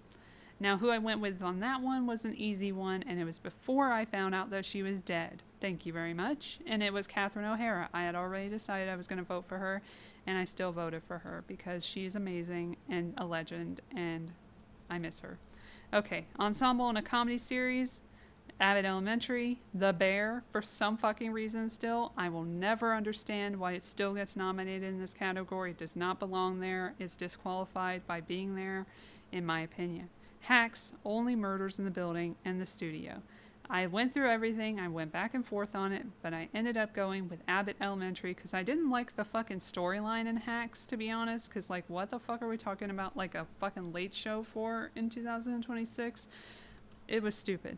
So, it was just not of its time for me, the plot. So I went with Abbott Elementary. I mean, they did have the TikTok shit and the lame influencers and hacks. I did appreciate that aspect of it, but the Las Vegas stuff and her being on top of the ratings. It's just not realistic. I'm sorry. I don't care if she is a woman. She's not going to be on top of the ratings in late night. Nobody cares about late night. I hate to tell you, but it's true. So Abbott Elementary, which also had an appearance from the cast of It's Only Sunny in Philadelphia. It's always sunny. It's not only. It's always sunny in Philadelphia, which was weird for me because I hadn't seen them in years. So I was like, whoa, they are old as fuck now. I'm old as fuck. Damn it, this sucks. Okay, then we get male actor in a drama series, Sterling K. Brown, doing his Sterling K. Brown thing in Paradise. Not really much different than his usual roles. Very, very reminiscent of This Is Us. Billy Crudup, The Morning Show. Walton, he's the only good thing about that show. Walton Goggins, The White Lotus. Can't say the same about that one. It's just a horrific show. A horrible show. Just the worst thing that Mike Leigh has ever made. Gary Oldman, Slow Horses. And Noah Wyle, The Pit. Obviously, I'm going to go with Noah Wyle. The Pit. He is the best performance.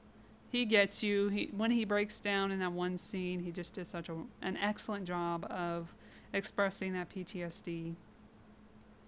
And like he was at his wit's end. It was the end of everything. And it had a good build up and everything. Very good stuff. Female actor in a drama series. We got Britt Lower, Severance, Parker Posey, The White Lotus, Carrie Russell, The Diplomat. Should be canceled by now. If it's not, I don't know if it's done or not. Ray Seahorn, Pluribus, and Amy Lou Wood. For some reason, The White Lotus. Okay, it was between Britt Lower for me and Ray Seahorn. I'm sorry, Britt, but I think it's more special. And since I've seen her in person, like in a Q&A, and she's explained it, I think it's more special and interesting what Ray can do on screen in terms of communicating with us only, because she's by herself. Or she feels by herself, very lonely a lot of the time, her character, and she's like dealing with the hive mind. So it's a different situation. So I think in terms of that, I would give it to Ray Seahorn. So that's what I did. That's who I voted for. Then ensemble in a drama series, we got The Diplomat, Landman for some reason, The Pit, Severance, and The White Lotus for some reason. I went with Severance. It's the easiest choice. Sorry, The Pit. You're just too new. I like the Severance show more. I would prefer watching more seasons of Severance than The Pit, because I feel like The Pit is kind of somewhere we've been before, and at least Severance is doing something different. That's how I feel about it.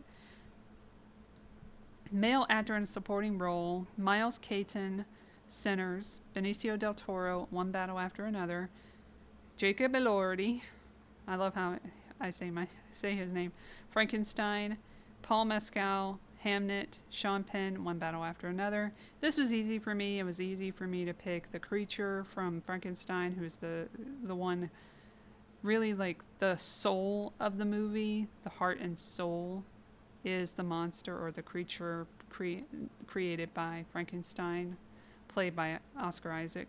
And Jacob Elordi just does such a great job of emoting and showing all these little micro expressions through the makeup that he has to endure.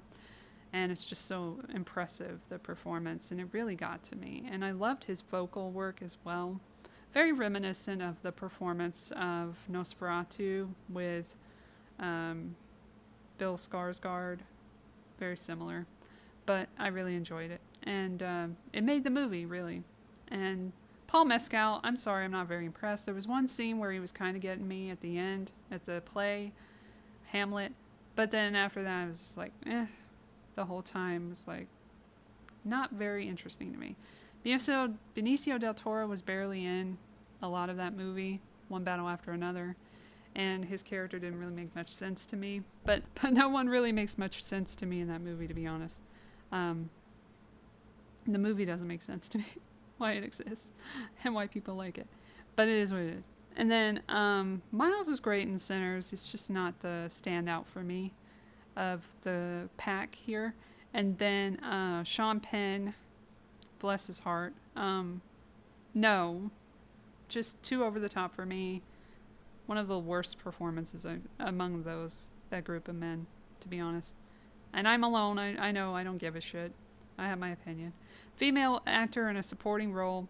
Odessa as Ion, Marty Supreme, Ariana Grande, Wicked for Good, Amy Madigan's Weapons performance, Wunmi Mosaku, I wanted to say E, I'm sorry.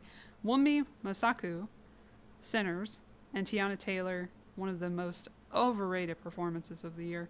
One Battle After Another. So overrated. Like, no, what are we doing here? Amy Madigan by a mile. Sorry.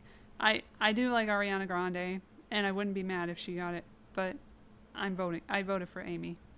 Then we got male actor in a leading role, one of my favorites, Timothy Chalamet, Marty Supreme, Leonardo DiCaprio for some reason, One Battle After Another, Ethan Hawke, Blue Moon, Michael B. Jordan, Sinners, and Jesse Plemons, Begonia. You know who I voted for was Begonia's Jesse Plemons. Is my favorite male performance of the group, of everybody, of all of these performances. Just daring, interesting, bold, makes you feel something. Oh, I love it so much. And heartbreaking. But yeah, if I could have voted for Lee Byung-hun, I would have, but he's not nominated for no other choice, so I had no other choice but to vote for Jesse. And then female actor in a leading role, Jessie Buckley, Hamnet, Rose Byrne, If I Had Legs I'd Kick You, Kate Hudson for some fucking reason, Song Sung Blue, Chase Infinity, One Battle After Another, and Emma Stone, Begonia. I did really enjoy Chase's performance in One Battle After Another. It's one of the highlights of the movie for me. But ultimately, I have to give it to Emma Stone, who just killed it. Even though it's not her best role ever, of course. On second watch, I think I liked her a lot more. And I love her little micro expressions. Like, spoiler alert, I don't care. If you've seen the original Save the Green Planet, she ends up being what she's portrayed as. And there are moments where you kind of get that she is like, are they on to me? Yes, they are. But anyway, cast in a motion picture. Frankenstein, Hamnet, Marty Supreme, One Battle After Another, and Sinners. This was not a hard one for me. The only one I really enjoyed was Frankenstein out of this group. If no other choice was there, I would have voted for them, but I couldn't, so I chose Frankenstein. It's one of my favorite movies of the year. It's gorgeous. It had a really wonderful exhibition that I went to. I got a nice tote bag from it. I love the movie. I love the creature. I don't really love Frankenstein, but I'm not supposed to. That's fine. I even love... Well, Mia Goth was pretty good in it, too. Marty Supreme was overlong and pointless, really. One Battle After Another was pointless in a way, too. Sinners was too dark. I could barely see people's expressions, and that's a big thing for me with acting. And Hamnet was too... meh. I don't know. It just wasn't all there for me. So those are my choices. And stay tuned for the next episode. Before too long, I will have, again, September. March 7th, I will have the next episode of the ongoing series about Lively v. Wayfarer. So stay tuned for that. Stay tuned for the next episode where I can hopefully not be miserable and sweating the whole time. I was trying to get done by 2 hours and I made it. Good for me. So we're before 2 hours and we got through it. Look at us. I'm so happy. And now I get to turn all my fans on again. Yes. So if it's hot out there, keep cool. If it's cool out there, keep hot or warm. Sure. And let's see who else falls down. By the way, there were resignations. I want to say one of the things that I said online, I will say it now, yet again. We don't want resignations of the people associated with Epstein. We want justice. We want convictions. We are not getting that. That's the fucking problem. We need to be vocal. We need to tell them this is not okay. We need to tell them you cannot protect these people anymore. Donald Trump, stop protecting your friends who happen to like little girls. What's that about? Hey, maybe you don't have friends that like little girls. But it's a big group and we're not in it. So it is what it is. Anywho, See you in the next one. Thanks for watching.